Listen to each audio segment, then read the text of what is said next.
बघा रे, स्केलार मध्ये कोण कोण येतं? मास आहे, लेंथ आहे, distance, time, speed, temperature, work, current, voltage.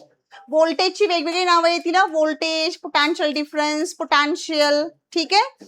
Pressure, power, density, volume. अजून काय आठवतंय का? इलेक्ट्रिक फ्लक्स, फ्लक्स एक आहे ना, इलेक्ट्रिक फ्लक्स हा पण आहे. सगळे flux, electric flux, magnetic flux, हे पण काय असणार आहे? स्केलार असणार आहे. अजून रेजिस्टन्स पण स्केलार आहे. छान. रेजिस्टन्स, कंडक्टन्स, हे सगळे काय आहेत? स्केलार आहेत. यांच्या डिस्क्रिप्शन साठी फक्त आपल्याला काय लागणार? त्यांचा मॅग्निट्यूड आणि काय लागणार? युनिट लागणार. कळालं स्केलार काय येते? आता दुसरी पुढची जी क्वांटिटी आहे ती म्हणजे कोणती? वेक्टर. वेक्टर. आता वेक्टर मध्ये काय आहे रे? Vectors are those quantities which require magnitude, direction and units. म्हणजे यांना कम्प्लिटली डिस्क्राईब करायला डायरेक्शन पण पाहिजे.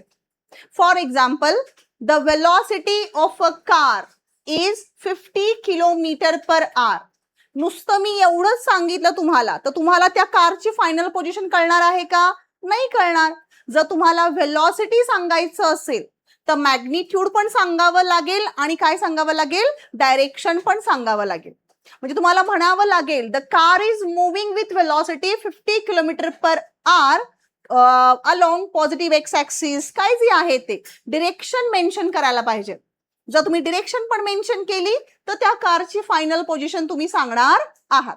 सो वेक्टर क्वांटिटीजला एक्सप्रेस करायला मॅग्निट्यूड, अजून काय लागतं बोला? डायरेक्शन अँड युनिट, हे पण लागतं ना. या क्वांटिटीजना काय बोलतात? वेक्टर क्वांटिटीज बोलतात. काय बोलतात? Vector quantities. So suppose velocity vector असेल, कोणता? वेलॉसिटी, तर तो कसा मेन्शन केला जातो? व्ही बार. वेक्टर्स कशाने रिप्रेझेंट करतात? सिम्बॉल लिहितात आणि त्याच्यावरती एक एरो हेड देतात. तुम्हाला जर असा लिहायचा असेल, जस्ट एक लाईन काढायचं असेल व्हीच्या वरती तरी चालतं. एक तर असा सिम्बॉल वापरा किंवा असा सिम्बॉल वापरा. मोस्ट फ्रिक्वेंटली यूज म्हणजे एरो हेड्स काढतात. ठीक आहे, ओके. सो तुम्हाला मेन्शन करायचं आहे की जर वेलॉसिटी वेक्टर असेल तर for example 10 kilometre per our along positive x axis. आता याच्यामध्ये 10 हे मॅग्निट्यूड आहे. 10 काय बोला? Magnitude. Along positive x axis हे काय आहे? डायरेक्शन आहे. आणि किलोमीटर पर आवर काय झालं? युनिट झालं. सो वेक्टर क्वांटिटीज ना एक्सप्रेस करायला मॅग्निट्यूड पण लागतं, डायरेक्शन पण लागतं आणि युनिट सुद्धा लागतं. कळालं का? हे वेक्टर्स कळाले का? आता वेक्टरचे मला एक्झाम्पल सांगा काय काय. फिजिक्स मध्ये 11वी आणि 12वी मध्ये मिळून वेक्टर क्वांटिटी जरा जास्त येणार.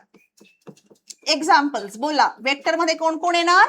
डिस्प्लेसमेंट. छान. Displacement is a vector. अजून वेलॉसिटी. वेलॉसिटी पण काय आहे? वेक्टर आहे.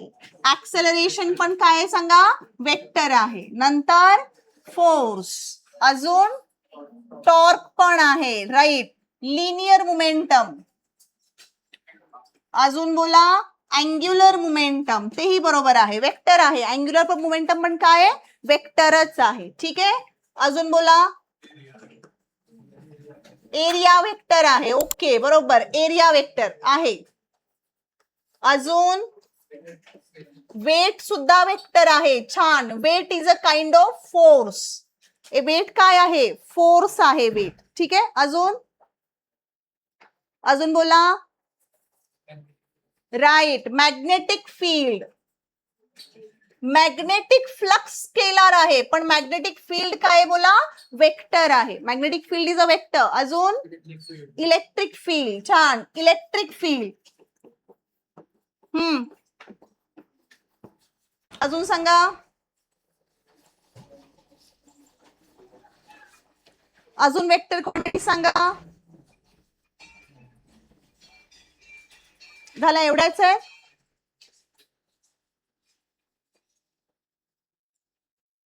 नॉर्मल रिएक्शन काय असेल रे? फोर्स आहे. नॉर्मल रिएक्शन काय आहे? फोर्सच आहे ना. म्हणजे ही पण काय झाली सांगा? वेक्टरच झाली. नॉर्मल रिएक्शन ही सुद्धा वेक्टर क्वांटिटीज आहे. ठीक आहे, एक्सेट्रा. सो ह्या सगळ्या कोणत्या झाल्या?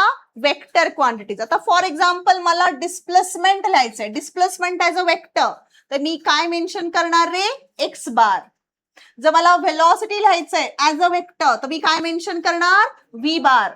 जर ऍक्सेलरेशन ऍज अ वेक्टर म्हणायचं असेल तर काय असणार आहे? A bar. This is the mathematical representation of vector. हे काय आहे? Mathematical representation of vector. Vector represent करायच्या दोन पद्धती आहेत. एक असतं मॅथमॅटिकल रिप्रेझेंटेशन ऑफ वेक्टर आणि दुसरं कोणतं असतं? Graphical representation of vector. Okay.